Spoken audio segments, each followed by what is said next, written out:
Hello everyone, good morning.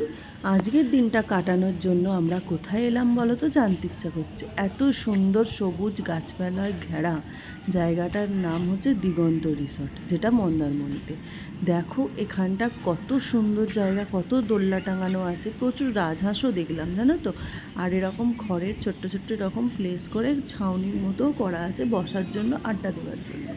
আর একটা পুকুর আছে, আর চারিদিকটাই গাছপালা দিয়ে ছোট্ট ছোট্ট কটেজে ঘেরা রিসর্টটা।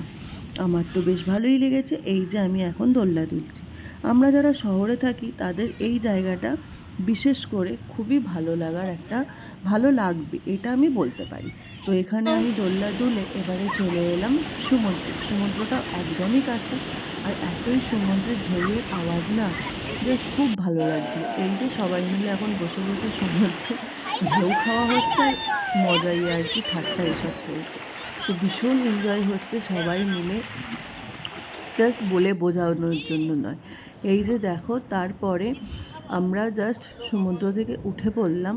তো জলটা এখন কত দূরে চলে গেছে দেখাই যাচ্ছে, আর তার সাথে আছে মেঘলা আকাশ।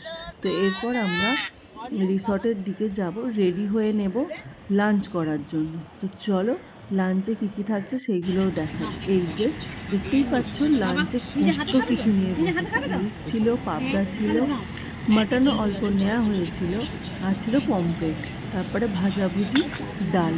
তো সবাই মিলে বেশ সবজি দিয়ে সবাই মিলে খাওয়া দাওয়া হচ্ছে আর গল্প হচ্ছে। তো তারপর আর একটু রেস্ট নিয়ে আমরা আবার চলে এলাম সমুদ্রের ধারে।